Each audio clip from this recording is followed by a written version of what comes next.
Good morning, everyone. Welcome to today's presentation. I'm excited to talk about food security in India. On this first slide, you'll see the title of our session, which is Food Security in India. We will explore the current state of food security, challenges faced, and strategies to improve the situation. I look forward to sharing insightful information with you all. Let's get started. Let's take a look at the contents of our presentation. We start with an introduction to food security, which is the foundation of understanding how essential it is for a nation's well-being.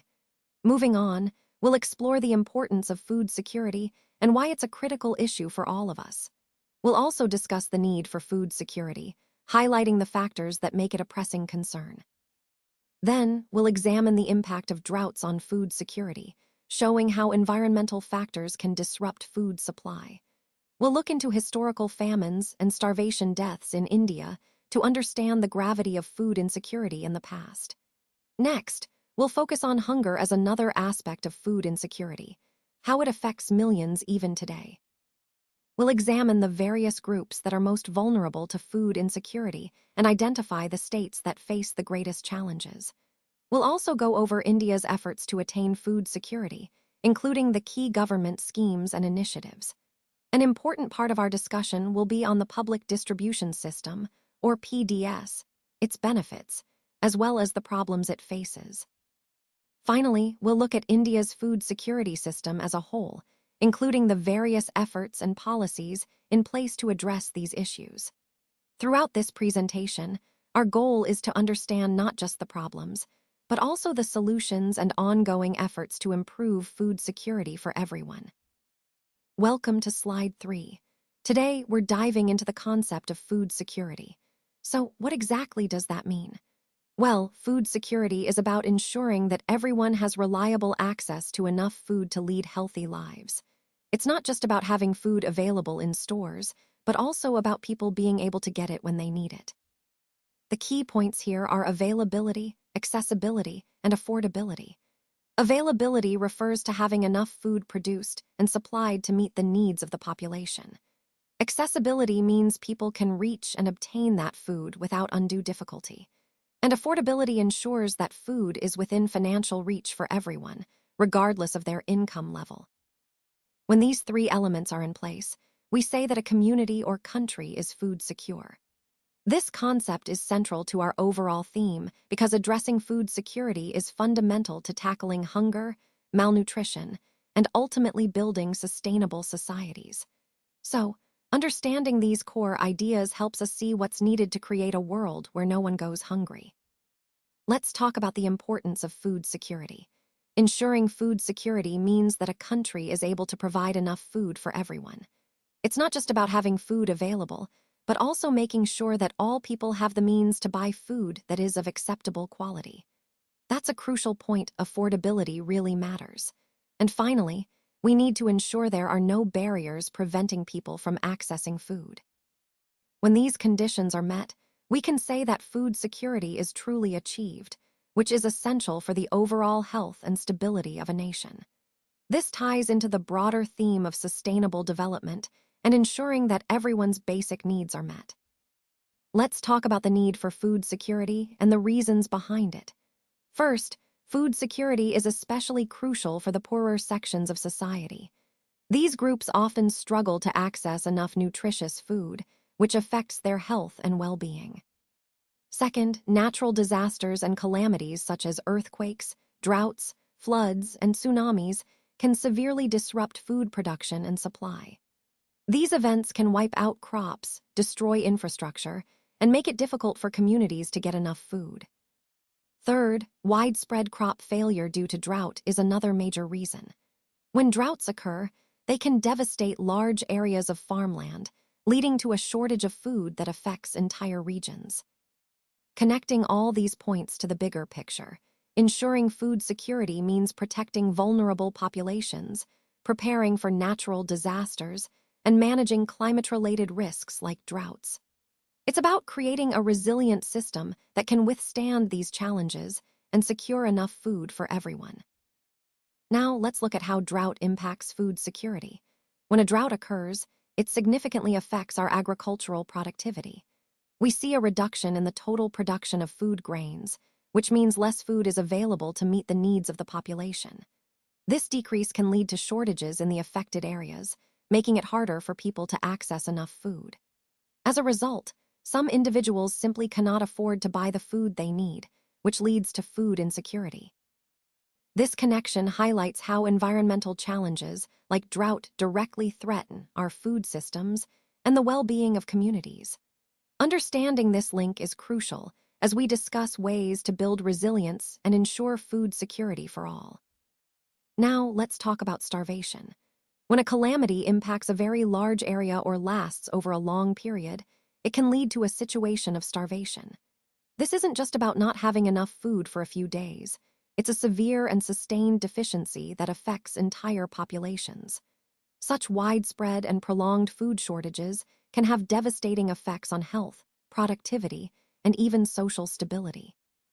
It's important to see starvation as a consequence of larger crises, whether they're environmental, economic, or political, and it underscores the critical need for effective disaster management and food security measures. This connection highlights how interconnected these issues are within the broader theme of disaster preparedness and response.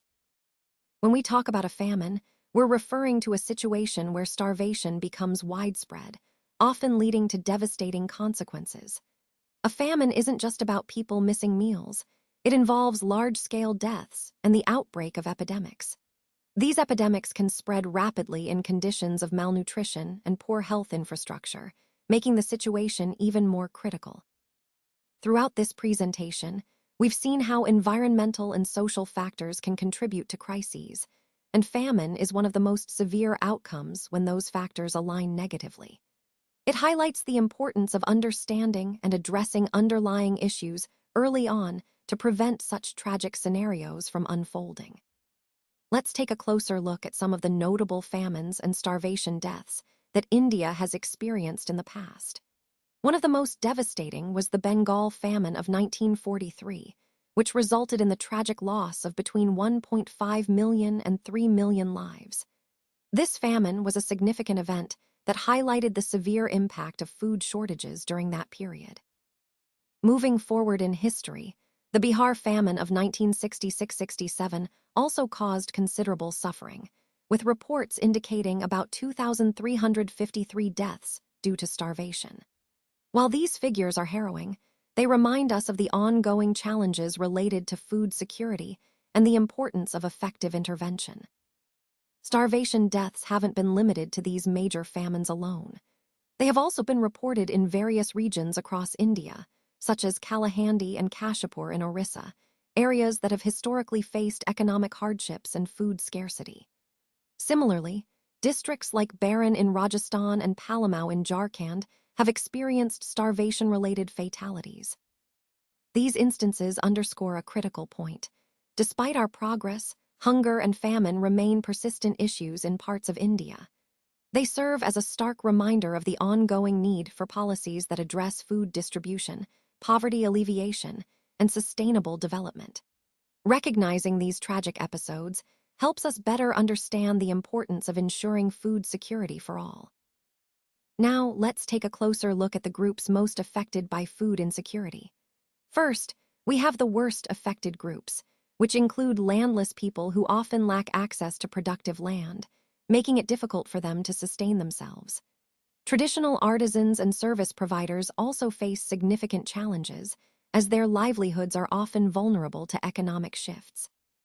Petty self-employed workers, along with homeless individuals and beggars, are particularly vulnerable because they lack stable income.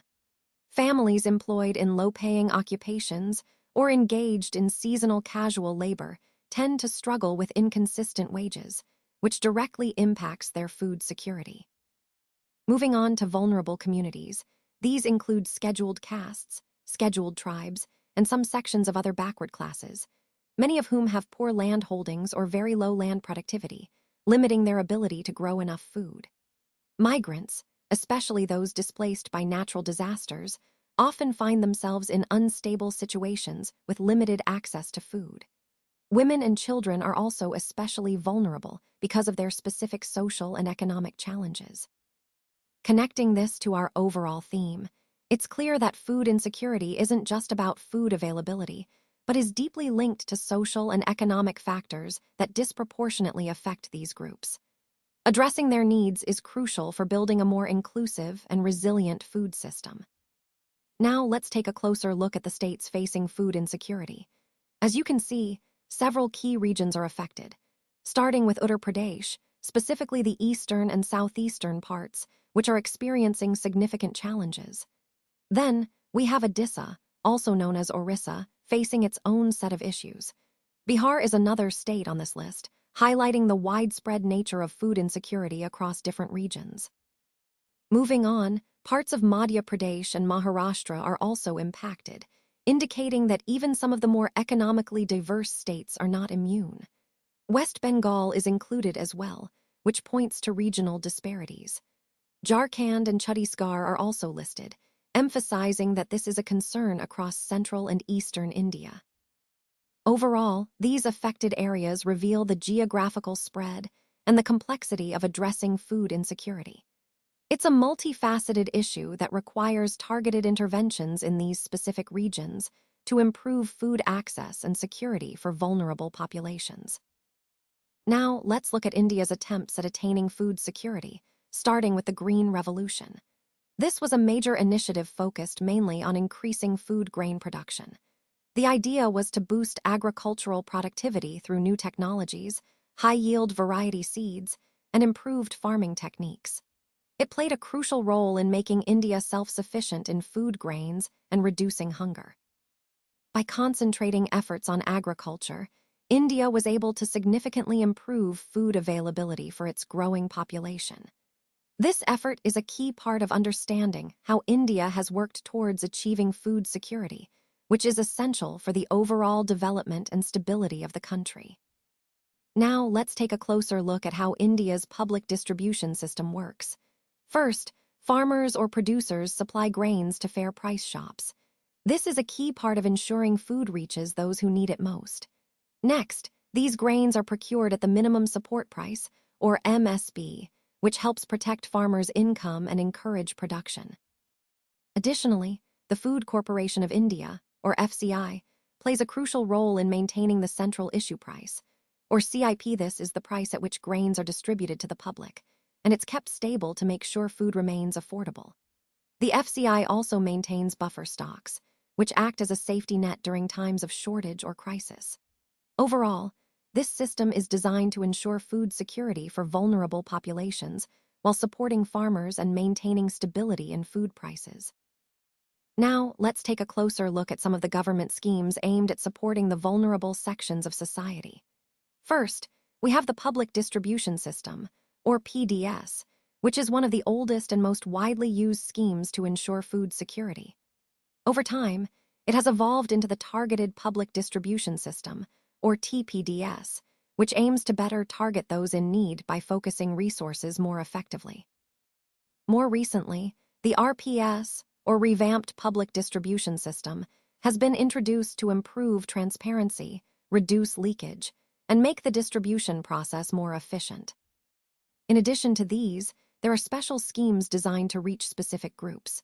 For example, the AAY, or Antyodaya Anna Yojana, targets the poorest households, providing them with grain at highly subsidized rates.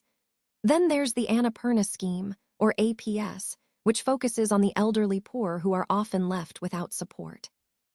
Overall, these schemes form a crucial part of the government's efforts to ensure food security and social welfare. They reflect a continuous effort to refine and target assistance more effectively, aligning with the broader goal of inclusive development. Let's take a closer look at the benefits from the Public Distribution System, or PDS. One of its key strengths is that it helps stabilize the prices of food grains. This means that during times of price fluctuations, the system works to keep prices steady, making sure that food remains affordable for everyone. Another important point is that the prices are set with poor households in mind. This ensures that those who need it most can access food at prices they can afford, reducing hunger and improving their quality of life. The PDS also makes food available at affordable prices, which is crucial for ensuring food security across the country. It acts as a safety net, especially for vulnerable populations. In addition, it provides income security to farmers in certain regions. When farmers know they have a guaranteed market and fair prices, it encourages them to produce more, supporting their livelihoods and the overall economy. Lastly, by supplying food from surplus regions to deficit areas, the PDS helps combat hunger and famine. This regional redistribution ensures that food reaches those who need it most, no matter where they are. All these benefits collectively reinforce the overall goal of the PDS: to ensure food security, stabilize prices, and support vulnerable populations across the country. Now, let's take a closer look at some of the problems faced by the public distribution system. Despite its important role, hunger still persists in many parts of India, highlighting that there's still work to be done to ensure food security for all.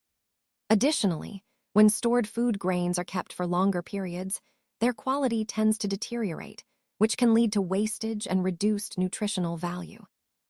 Another challenge is the increase in minimum support prices, or MSP, which has led farmers to shift their focus from traditional coarse grains to rice and wheat. While this benefits certain sectors, it also impacts crop diversity and can have environmental consequences. At the national level, the average consumption of PDS grains remains very low, indicating that many people who receive these grains may not be consuming enough to meet their nutritional needs. We also see that food stocks in granaries often exceed the specified levels, which suggests inefficiencies in storage and distribution. High storage costs add to the overall burden on the system. Finally, the cultivation of rice, while vital for food security, has contributed to environmental degradation, particularly through falling water tables and increased water usage. This points to the need for more sustainable farming practices as part of strengthening the entire system. Now, let's discuss some of the malpractices associated with PDS dealers that undermine the system's effectiveness. One major issue is the diversion of grains to the open market, which they do to earn better margins. This means that instead of supplying the intended beneficiaries, some dealers sell the grains elsewhere for higher profits.